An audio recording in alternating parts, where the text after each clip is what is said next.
عَمَّ يَتَسَاءَلُونَ عَنِ النَّبَإِ الْعَظِيمِ الَّذِي هُمْ فِيهِ مُخْتَلِفُونَ كَلَّا سَيَعْلَمُونَ ثُمَّ كَلَّا سَيَعْلَمُونَ أَلَمْ نَجْعَلِ الْأَرْضَ مِهَادًا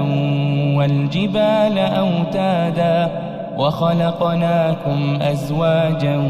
وَجَعَلْنَا نَوْمَكُمْ سُبَاتًا وَجَعَلْنَا اللَّيْلَ لِبَاسًا وَجَعَلْنَا النَّهَارَ مَعَاشًا وَبَنَيْنَا فَوْقَكُمْ سَبْعًا شِدَادًا وَجَعَلْنَا سِرَاجًا وَهَّاجًا وَأَنزَلْنَا مِنَ الْمُعْصِرَاتِ مَاءً ثَجَّاجًا لِنُخْرِجَ بِهِ حَبًّا وَنَبَاتًا وَجَنَّاتٍ أَلْفَافًا إِنَّ يَوْمَ الْفَصْلِ كَانَ مِيقَاتًا يَوْمَ يُنفَخُ فِي الصُّورِ فَتَأْتُونَ أَفْوَاجًا وَفُتِحَتِ السَّمَاءُ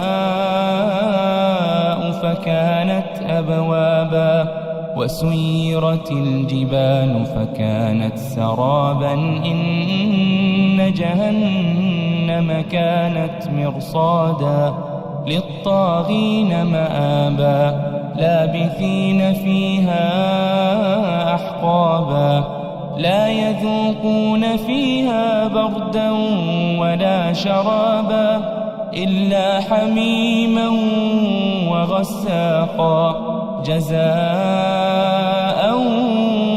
وِفَاقًا إِنَّهُمْ كَانُوا لَا يَرْجُونَ حِسَابًا وَكَذَّبُوا بِآيَاتِنَا كِذَّابًا وَكُلَّ شَيْءٍ أَحْصَيْنَاهُ كِتَابًا فَذُوقُوا فَلَن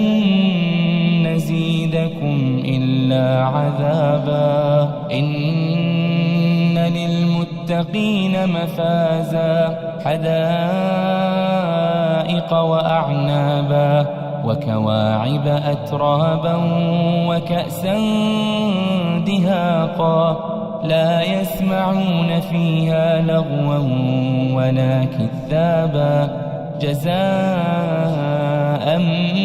من ربك عطاء حسابا رب السماوات والأرض وما بينهما الرحمن لا يملكون منه خطابا يوم يقوم الروح والملائكة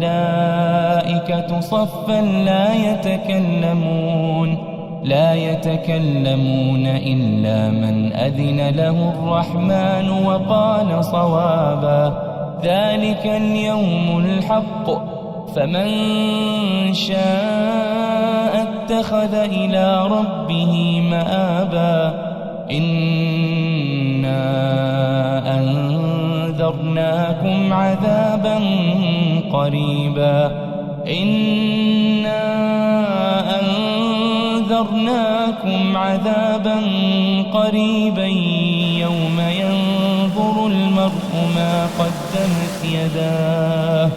يوم ينظر المرء ما قدمت يداه ويقول الكافر يا ليتني كنت ترابا.